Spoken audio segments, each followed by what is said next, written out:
มาเลยแต่ไทยอยากเฮ็ดแห้งพี่น้องเอ้ยซาหน่อยเดียวก็บ่ได้เราหาย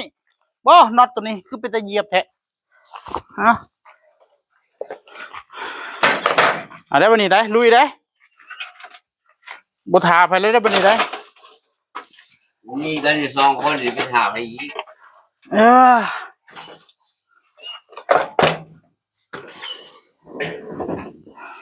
หอยแต่ไทยเจ้าก็ยกให้มันถือขากนะไหมโอ้เจ้าของว่านั่นล่ะฮักสละเบอในการอยู่บ่ฮะโอ้เอ๊ะเอาได้ชนแล้วบ่ในการแล้วเนาะได้บัดนี้ได้เอาวันมุมหนึ่ง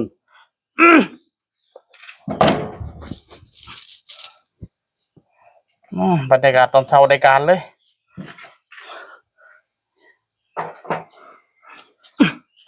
เอามือจะออกลูกมือตัวนั้นเล็งก่อนโอ้ได้อยู่ใช่พอดีแล้ว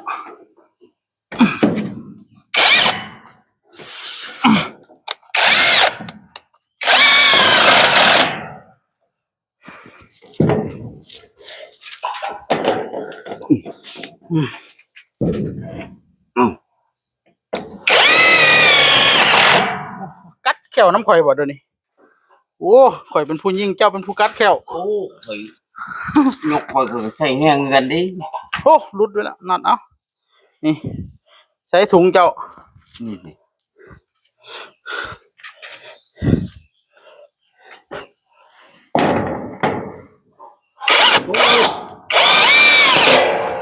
ยังไงวายง่ายหลังเด้อย่าพาให้ข่อยเด้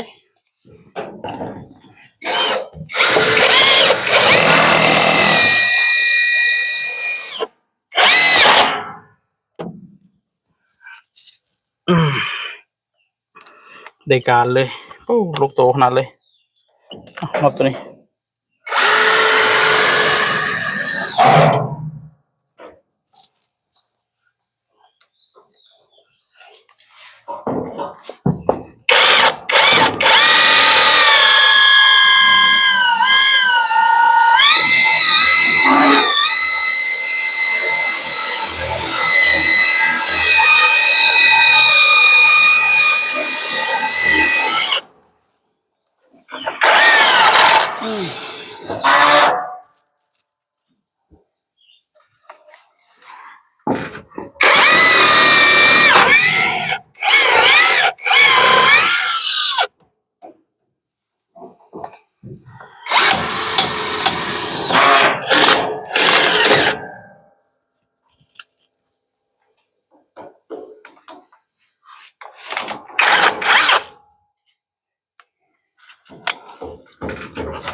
ยิงแต่ข้างล่างบ่เทิงก็ยิงเนาะ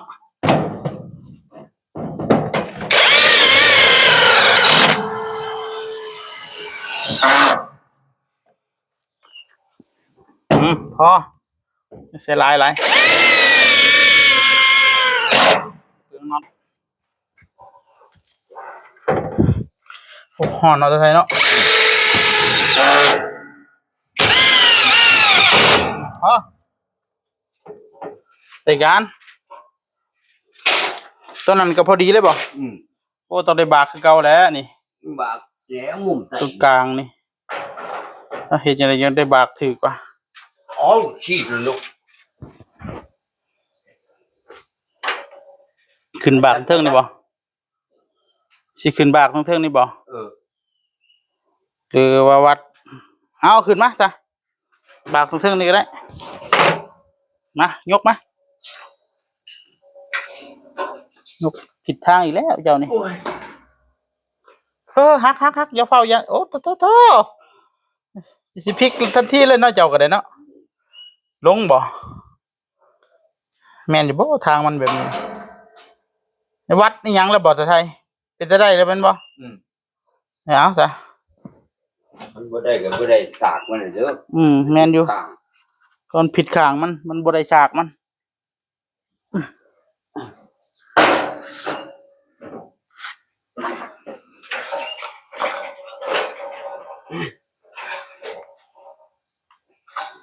เอียงกันเนาะ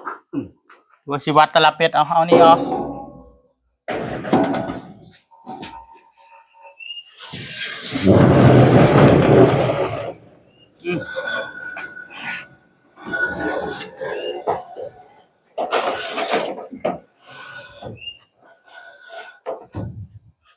ขีดเลย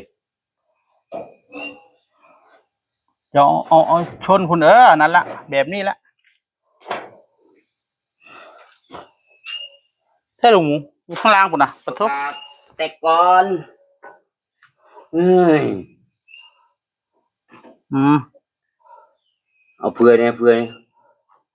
นี่ละ เพื่อนผิดพลาด นี่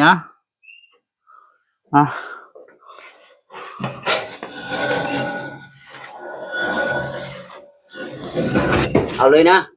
เอาจะไหนลูกหมูอยู่ตารางคุณ โอ้ยจะคือไปอย่างหรอกเว้ย ก่อยบ่เป็นพัวลงแม่เจ้าบ่ โอ้ยนั่งถ่ายอยู่เทิงจะลงผู้เดียว แม่นบ่ไม่อยากเสื้อเลยคอยเอาลง5 เซนเนาะกะเอาเนาะจับ ตูดม้าน่ะ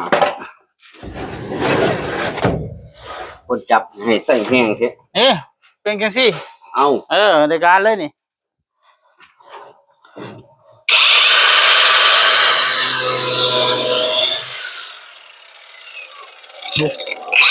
หาไปขอ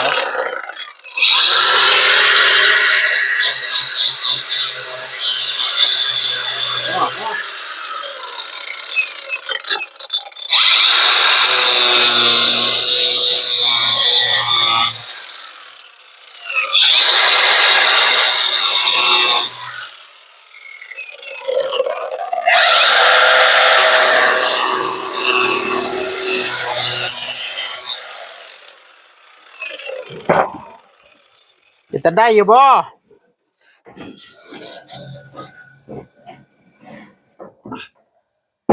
คือบ่ได้อีกวะ บ่ได้บ่ได้ โอ้มันลงไปหลายนี่แสดงว่านี่เบิ่งค่อยวัดซะก่อนค่อยว่ามันบ่แม่นนี่อันนี้มัน58อันนี้มัน64โอ้ยบ่ได้วัดเนาะเอาลงไปตัดทางล่างพุ่นเดี๋ยววัดตัดซะก่อนโอ้มันหักเลย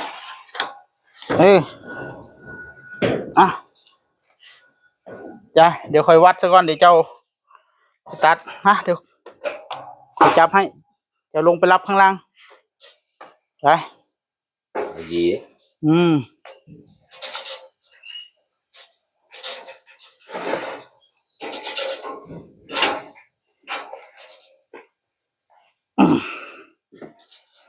คนละอย่างกันเลยใช่จะว่าได้เจ้าคือวัดจังไรสินะ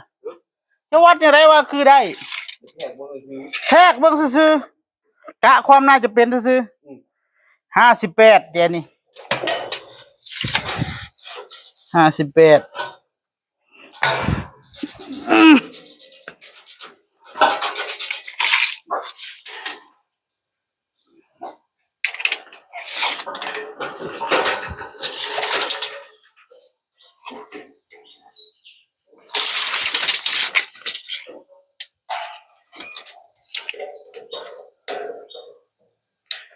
58กับ4258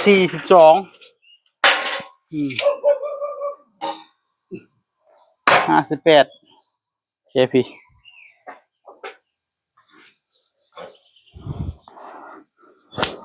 ยังสอโอ้ยใส่อยู่ปลาไปทางไหนอีก มีตั้งหลายตัวเด้ดิซอนี่ อยู่ในกระป๋องนี่แหละ คุณละตัวแล้วนี่58กับ42ชื่อไว้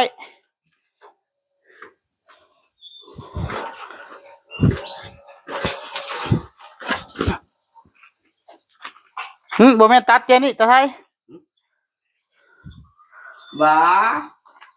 เจ้าอย่าว่าผิดนะมันก็ตัดเลี่ยมไตคือเขาตัว ตัดเลี่ยมใต้ยังไงเขาต้องตัดเลี่ยมเทิง เลี่ยมถึงยังไง ฮะเจ้าสิตัดจะได้เหลี่ยมใต้ เหลี่ยมเทิงมันได้ของมันแหละ ฮะเอาผู้ใดสิพาตัดเหลี่ยมใต้เดี๋ยวนี้เหลี่ยมใต้มันต้องตรง มัน แล้ว ผิดแล้วนี่เห็นบ่นี่มันมาเหลี่ยมใต้ เออเดี๋ยวเฮาสิตัดอยู่นี่แล้วก็บากไม้บ่ เออ มันก็สิเฮ็ดให้เบิ่งนี่มันมาจังซี่เฮาก็เอาจังซี่แหล้วตัวนี้เฮาก็จังไปตัดทางเทิงอีกเพราะว่ามันคนละทางกันแล้วอ่ะ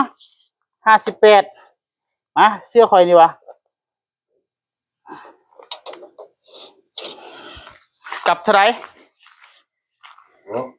42 เออ เออ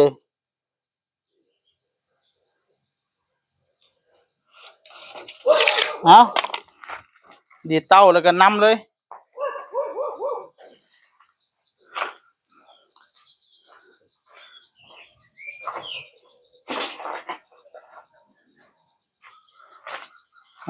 ตัวนี้มันสิบ่ได้ชากแม่อันนี้บ่แล้วเฮาก็ตัดแต่งเอาเฮาต้องบากตัวเทิงนี่ตัวล่างเฮาก็จะได้บ่ต้องบากอันนั้นอีกเอาได้การฮ่า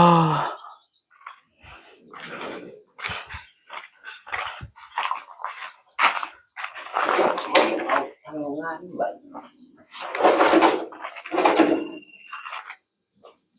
หนูไปเห่าใครมากะ